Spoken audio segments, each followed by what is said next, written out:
Alrighty, this is my next instructional tutorial.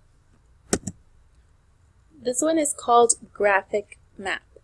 I chose this one because I feel like students don't have enough accountability in seeing how much they're progressing in schoolwork. So I feel like this would be a great way to have them record how well they're doing in class, or at least one part of it, not the whole thing, because that could get a little bit overstimulating, but like one specific part where they can feel confident that they can measure their own results and see if they're doing good, and from there they can use that information and apply it. If they're not doing so good one week, well, they can use that information to do good the next week. And this is called Graphic Map. My purpose is for the students to learn accountability and use it. My purpose is to have students record their own grades, their own progress, and have them have more accountability in their own progress in schoolwork. That way, later on, when it comes to parent-teacher conferences, they'll be able to explain to their parents how they're doing. And it won't be a surprise. It shouldn't be a surprise since they're the ones that are turning in the work. If they are the ones that are analyzing their work, then they'll know exactly what their grade will be, and they'll be able to explain it to their parents. It gives them a sense of accountability, and it gives their parents, I think, a sense of pride and understanding, because their student will be able to explain it to them. And it will hopefully bring them closer together, because I know there's a lot of parents that get frustrated because they ask their students how they're doing, and they just say fine, and then parent-teacher conferences come along and they have a D or a C, or hopefully not an F, but that can be the case. So the standards that I thought best described this activity were ISTE SS3, Research and Information Fluency. This is where students would gather their own information and evaluate it. They would be using all of those skills, A, B, C, and D. They process data and report the results. They would be evaluating the information based on the digital tools that they're using, and they're locating the information. They would have to locate, they would have to keep track. Let's say that the topic is how many pages or chapters they're reading during the weeks in school. They would actually have to count it. They wouldn't just have to say, oh, I think about this much. They would have to count it and keep track of how many chapters they're reading. And if they didn't do so good in the first week, then they could do better the next week. Or if they did great for 3 weeks and then all of a sudden winter break came and then they noticed that dip in the graph, they know that they didn't do so good during winter break, and they should practice even when they're not in school. Or at least that's the goal.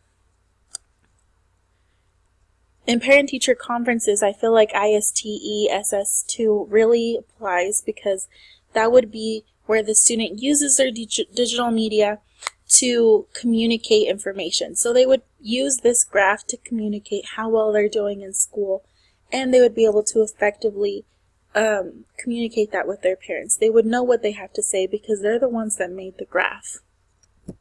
Sometimes when we make our own graphs, I feel like it's hard to read for the student, and it's just complicated. So when we simplify it a little bit more, it makes it easier. So you would go into Google, type in, just like this, Graphic Map. And as you see, I've looked it up before. Graphic Map, Read, Write, Think. That website, Read, Write, Think, has a lot of great tools to use. This is what Graphic Map looks like. You would enter the title. So let's use that example I said earlier, reading chapters. Chapters I have read.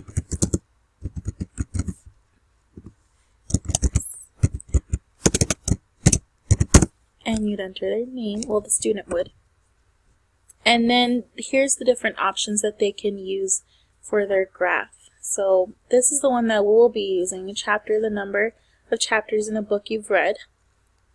But there's also these options like money. How much money have you spent or received? Time, hour, month, or year something happened. So if I ask them to make a timeline on a story that we've read in class, there's that option. Scene, the scene in a play you've read or seen. I haven't played with this option very much, so I don't know for sure how it would work, but that's something I'll look into after making this video. And other, for items that don't fit anywhere else. Oh, but we'll be using this one, so that is there. How do you want to rate your items?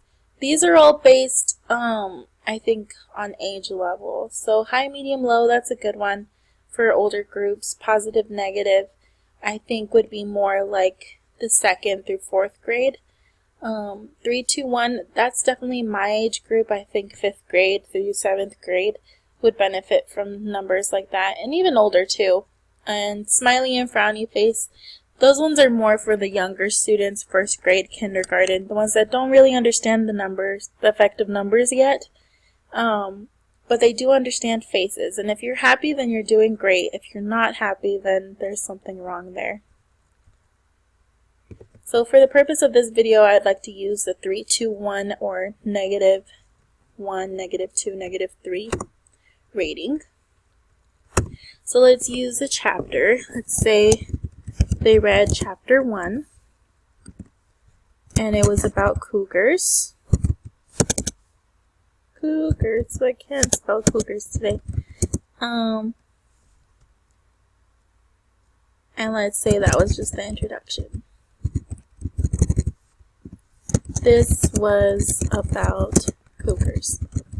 As you can see, it's not a lot of information, so that's not something that I would categorize as a 3. 3 is great, outstanding, at least 5 sentences, and it has details.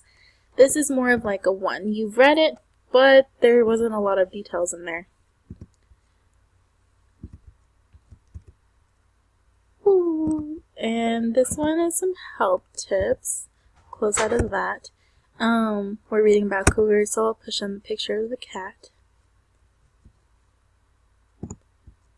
Say the next week they wanted a better grade, so they read chapters 2 through 4.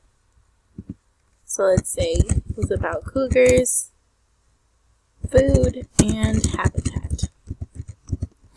This is where I would expect at least 5 sentences to get a rating of a 3. So for time's sake, I'll just make something up here.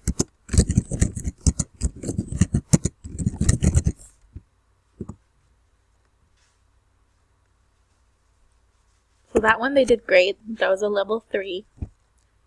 And then they're on a roll. Chapters, let me see, the last one was 2 through 4. So 5 through 7, cougars.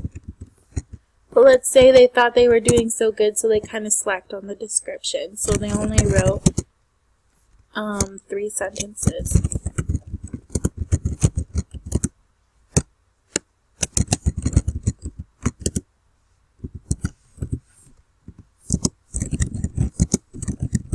So it's more of like a 2 rating.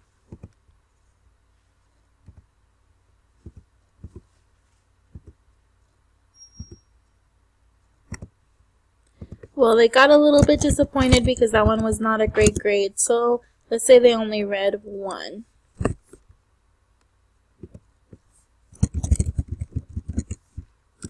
And it didn't go really in depth. So they say, I don't know.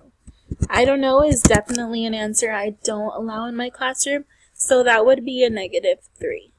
Just so they can see that that's not an answer that they can provide.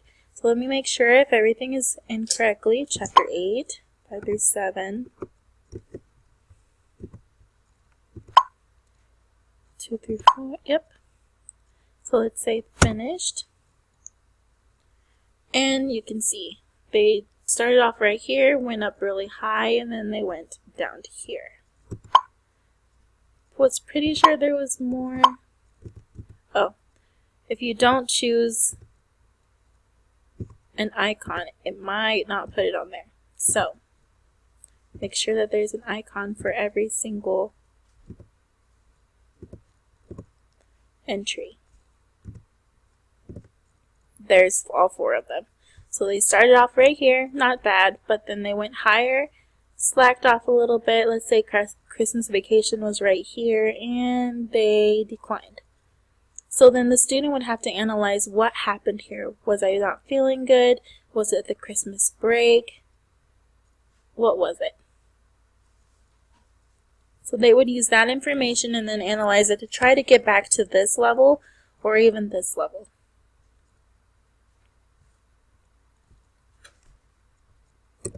In conclusion, Graphic Map is a really good program. I feel like this is something that can help them stay accountable. Students would be able to record their progress and be able to report on it as well. That's my goal for this program. I want them to be able to explain how they're doing and not just say, I don't know. This program gives them a little bit more accountability and understanding on how they're doing. So I feel like this would be a great program for you guys to use in your own classroom, and I will definitely be using it as well.